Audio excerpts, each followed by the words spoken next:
BAJAL, Phoenix Police Public Information Officer.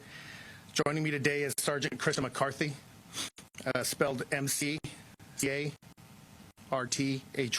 the Phoenix Police Bomb Squad Supervisor, and Detective Billy Denham, DEN,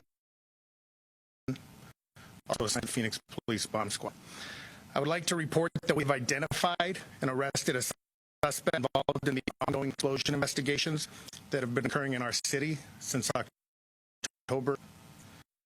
So to provide you some background information, between October of 2018 and December of 2018, the Phoenix Police Department received numerous calls for servicing explosive sounds in the northwest area.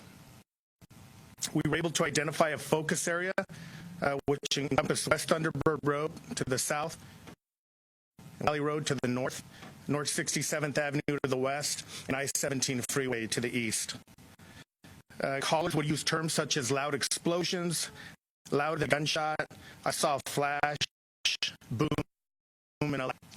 In some of the scenes, we were able to recover items of evidence, but in several cases, it's located. The description of a possible suspect vehicle was mid-2000 YC or Chevy pickup, and that was disseminated to the media in January of this year. That was observed by multiple witnesses near multiple scenes.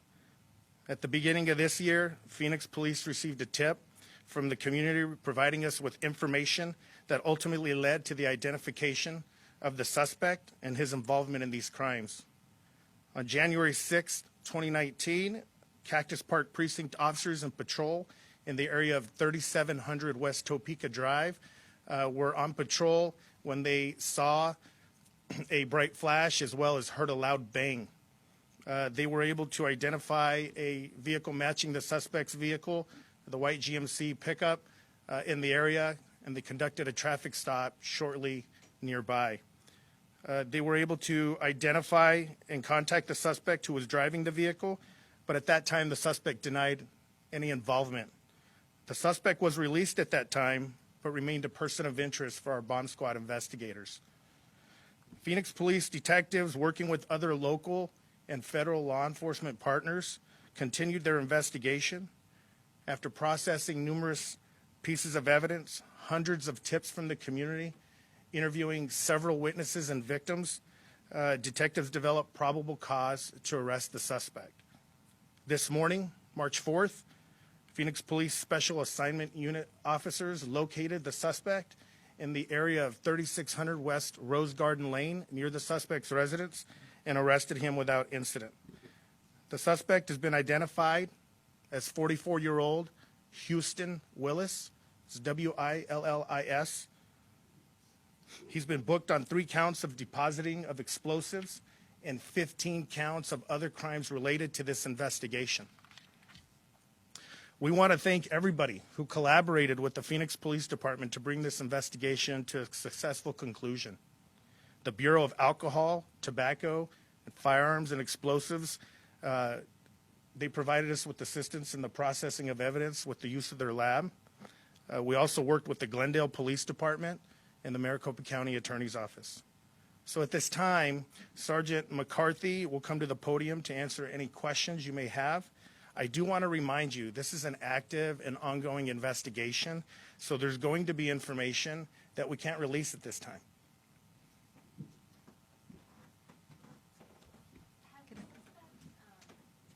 Given any idea of a motive? He has not.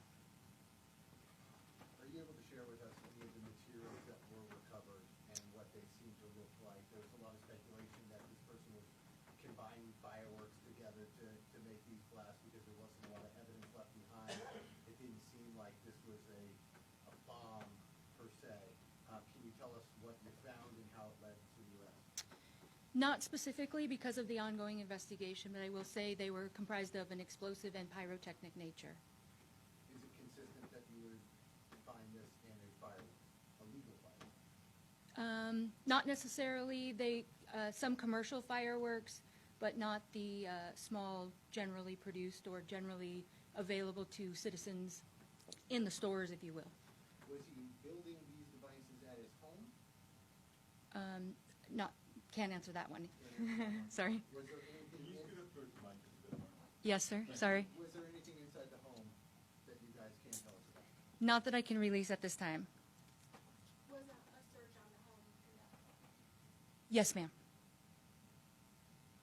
And some of that led to some of the additional charges, but based on the ongoing information or ongoing investigation and potential future charges, we're still working on that. Can you tell us if he had more of these explosives with him? Was he planning to use more of them? We did have one charge that was related to items found today, but again, still working on future charges or potential additional charges in this case. From your professional perspective, were these devices meant to hurt someone? They could definitely hurt someone if they were picked up or detonated in or around people. They would definitely injure anyone. Did he understand that? I'm not sure. Can you tell us, I know you can't go into specifics, but were these devices or whatever method he was using, was this something where he would just kind of set it and leave, or is this something that would kind of have to sit around and there was no telling who would be in the area when it went off? Early indications based on what we found, there would definitely be no telling who would be around. They were either thrown from a vehicle or thrown from a position where anyone could approach at any time. But they would explode immediately, correct? Yes, ma'am. So they had fuses, they weren't like time devices? No indication that they were time devices. Correct. Can you just give us an idea of how dangerous this could have been if somebody was in the wrong place at the wrong time? So because these reports indicate very loud booms and loud explosions, and because unfortunately in many of the incidents we did not find evidence at the scene, I can't give you a complete picture of how that would be if every device was the same size or same composition at this time. But based on what we do know, they did have a explosive charge and a capacity to injure or hurt people, as well as create property damage to anything they come in contact with. How much did he learn himself to put this together via the internet, prior training? Was he in the military? Did he have any access to explosives in a prior job? What do you know about the suspect himself? At this time, I can't answer any of those, what his prior knowledge is at all. He did not provide any of that to us. Of the property damage, because it sounds like no human or animal was injured by any of these devices, correct? Correct. We have no people or animals injured. What was the extent of the property damage? So basically a lot of just property, landscape damage, a large trash can, things like that.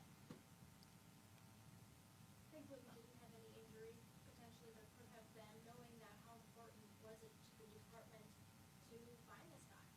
Extremely, and I would say the biggest help was the community in this, in providing information, providing tips to us, which led to, our eventual identification of this subject.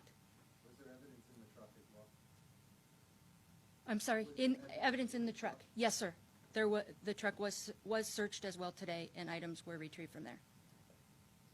And I guess just to clarify, he was, at this point, was he working alone, does it appear? Or does it appear that he was working with other people? At this point, based on the ongoing investigation, we're not going to answer that. Was his intent just to cause panic?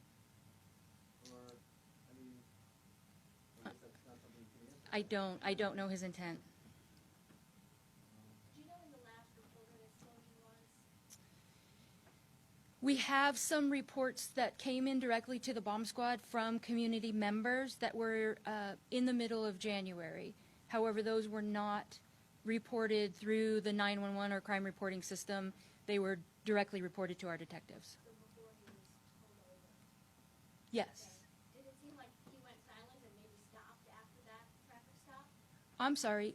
There have been explosions since the traffic stop as well that were reported directly to detectives. So, yes, sorry. Is there an idea of how many explosions total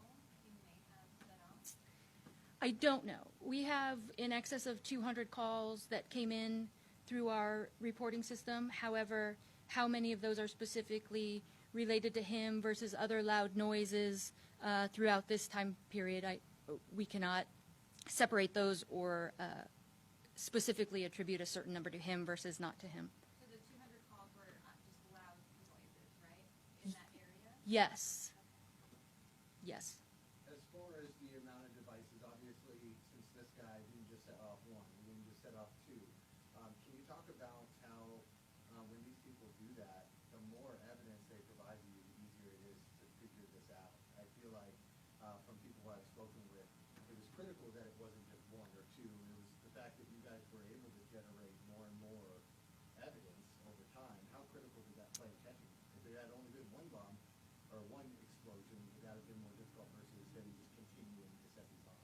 I would say yes. His continued actions did assist in our investigation and also enabled us to tie multiple cases together or multiple incidents together.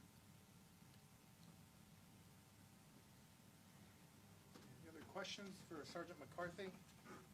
Detective Denham? Can we get her first name spelled out as well? Yes, sir. It's Krista, Crista, and last name is McCarthy, McCarthy.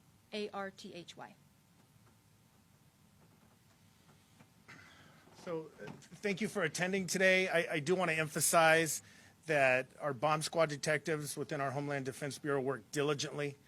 This was of the highest priority to bring somebody into custody and apprehend them in regards to this conclusion, or regards to bringing this investigation to a successful conclusion. So we spoke about it in January. When I was asked about it, it was going to be community information that was going to help us bring this to a successful conclusion, and that's exactly what happened. So we want to thank the community as well and everybody that was involved.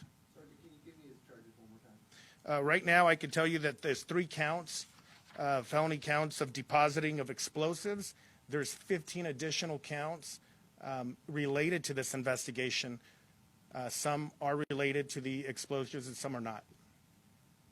We'll have more information to include his booking number here shortly.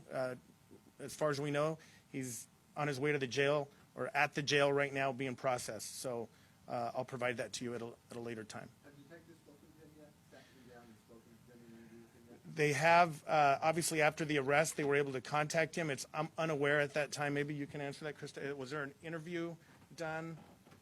He declined to answer any questions. Does he have an attorney? Not present. Requested an attorney? He refused to talk without an attorney, but he did not have one available. And can you just confirm the spelling? Yes, Houston. Willis, Willis, 44 years old. And do you have an area where he's from? Do we know anything about his background, where he's from, where he lives? What part does he live in the area where he was depositing these explosives? Well, he was arrested near his residence, which is 3600 West Rose Garden Lane. So if that falls in the geographical location. If there's no questions, ladies and gentlemen, thank you. Any other further updates regarding to this investigation will be sent electronically. Thank you for attending.